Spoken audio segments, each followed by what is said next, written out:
part 2 of our buyer beware series. It blew me away. Inspections come back. I'm only going to focus on the main items that had a mind blown, because I've heard stories, but I'm like, surely we've all learned, we've seen, and we know that disclosure, communication are key to a successful transaction. Transparency as much as we can.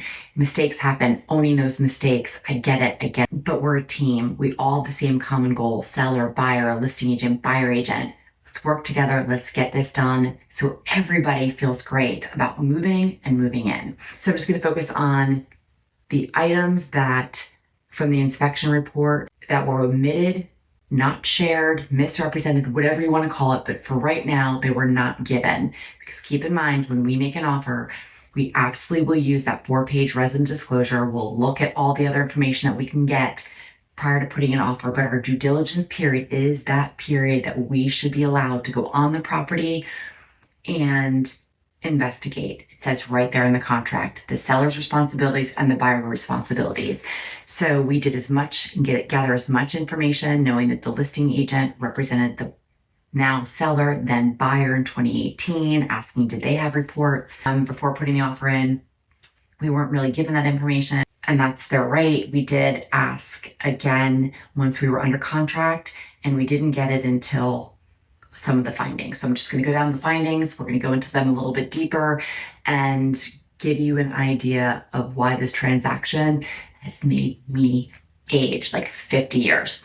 One of the first things that we found during the inspection, so we have a home inspection, septic, well, water inspection, pest radon. Pest radon came back great. Looking at the home inspection, who had the septic person and the well company, same company, AgriWaste, come out. We find out immediately from the septic, we get the report back that the outlet baffles deteriorated. There's wastewater in the drain field and non-biodegradable items. And the tank was just pumped almost less than a year ago. And there's only one person, sometimes two, living in a 5,100 square foot home. So we didn't feel, nor did the sellers or the septic company feel that it should need to be tank pumped at that time. So finding that there were non-biodegradable items, we now knew that the septic had to be pumped. This is what was given. Also told by the company that did the inspection that is required, which I knew working land and farm in a lot of homes with septics, that if wastewater is found in the drain field, Wake County per regs need to be notified.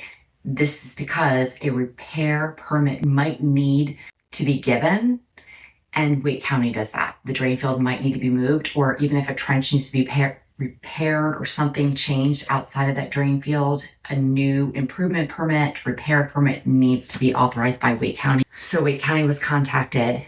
They were not given permission by the listing agent and the seller to go onto the property to run tests to see what needs to be done on the drain field. So we asked and requested our own vendor come out. Our vendor was denied access to the property during our due diligence period. We were told that there was a family situation going on. They didn't want anybody on the property. Even though we'd be on the back of the property, she didn't want anybody on that property that weekend. So we went back and said, what works for the seller? We got a date for the next week. We scheduled that date. We asked for due diligence extension, filed the paperwork, denied that. So now we're just kind of getting in crunch time moving forward, because remember, this is just the one issue. Right now, we're just talking about the septic. So when we got the report back, they did come forward and say, here's the 2018 septic report. There was a deteriorated baffle. Wasn't noted, wasn't disclosed. And although this might be something that can be repaired, that's not hugely expensive at all, this could be affecting the drain field, the trenches, anything. There's also disposal, which I can't even get into because we're looking at the non-biodegradable, but we're tabling the disposal for this conversation. So we are denied, we were rescheduled. Okay. On Monday, Wake County calls me, since I was the one that contacted them, and they said that they were given permission to go on the property. And I was like, when? I said, what happened? I'm glad the seller called. They just changed their mind. Did you explain to them, the regulations? I sent them the regulations that you sent me. And he said, no, the seller actually had their own vendor go out on the weekend. We were denied access, and they realized that Wake County needs to come because in their test, them checking it out, there is a problem with the drain field. So Wake County is now allowed to go out, and he lets me know that because he's going to be going out, it's better for him to go out because he might have to issue a permit, that we can hold off our vendor going and schedule it. So again, there's a pushback. We again request, please, can we have an extension? Denied. While I'm on the phone talking about the extension, after the paperwork was submitted, I was informed that the tank was actually pumped and the outlet baffle was replaced. Sounds like great news. However, we asked to have the septic tank pumped when we found the non-biodegradable because we wanted to pay for it, one, because we wanted a re-inspection of the tank. We want to know if there was any issues within the tank now that we found non-biodegradable items. That was taken away since it was already pumped. You cannot pump a tank before Wake County's coming with the test because then there's not enough water in the pump tank and the septic tank. So there's two tanks, septic and pump tank. So he had to contact their vendor, which he knows and has worked with, to go bring water out, refill, so that we can try to get this test done. So test gets done. Fantastic news. We're waiting, calls us. He's like, listen, I'm sending this in a text, in an email. I highly recommend, I am issuing a repair permit. The surefire fix for this is to move the drain field to the repair drain field, which opened up a can of worms, actually opened up some great things. The survey and the repair, that this is what he recommends doing. So listing agents told the same thing that I'm told. I'm letting the buyers know. Now I'm looking at the survey that's uploaded in the MLS. We were ordering a survey, but it wasn't going to be done by the time we were going to close. So we were relying on their survey. We're still getting one, but we're relying on this information. She's like, yep, it's there. Go on there. And like, this is weird. It's kind of cut off. And where's this property line? But I'm focused right now on the repair field, trying to figure out where all this is going to go and getting our vendor out to give us a price to move the field. Well, so while this is all transpiring, I move on to the next item. On the home inspection, so table the septic just for a minute. On the home inspection, it said that the water pressure was completely off in the home. And then we get the well results back and the water quality was off, especially since there was a water softener. And we've asked to have this service. Can you just send us that this has been serviced? So this was like, okay, so now we're dealing with the water pressure and the softener.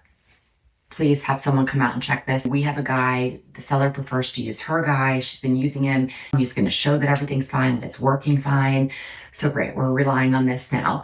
And the first time we were told that people in his office had the flu, so he was really busy and he was just going to pop in, because I was like, can I meet them there? I would love to understand this equipment so I could share it with the buyer. No, he's just going to be popping in. So then the next day, ask again, did he come? No, he has the flu now. Great. We're asking for our vendor to go out. So I contact a vendor who specializes in RainSoft, only to find out he's the only company that is authorized and certified in RainSoft water softeners, which this is.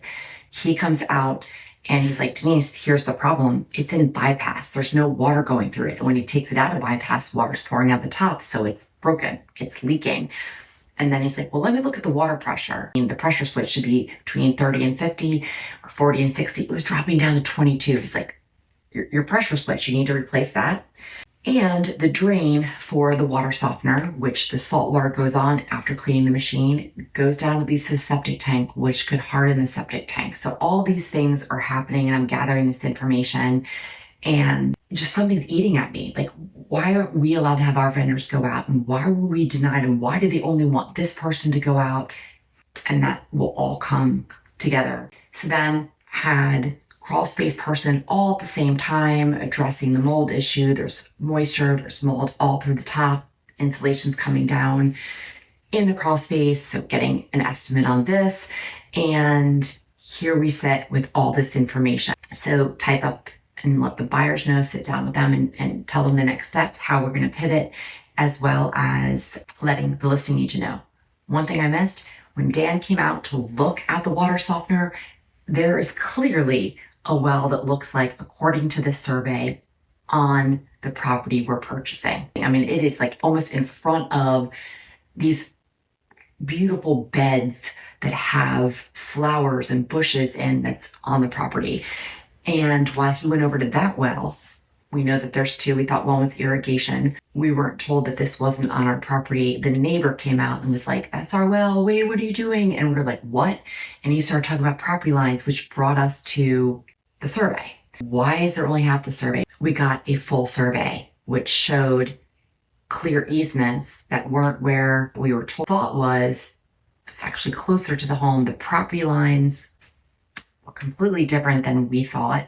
We're basing our information now on this. The listing agent will let the seller know. And the seller had to call the neighbor and said, "Is this on your property? Like, can you clarify?" We don't have an appropriate survey if we want to address the drain field. We're also meeting a water pressure tank person there who's there, and we're slightly over. They only allotted 45 minutes for this inspection.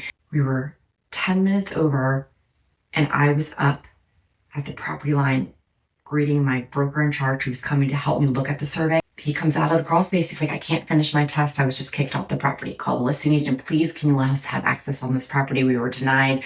The septic person, not once, but twice. Third time, the listing agent's like, "Sorry, the seller has another appointment coming."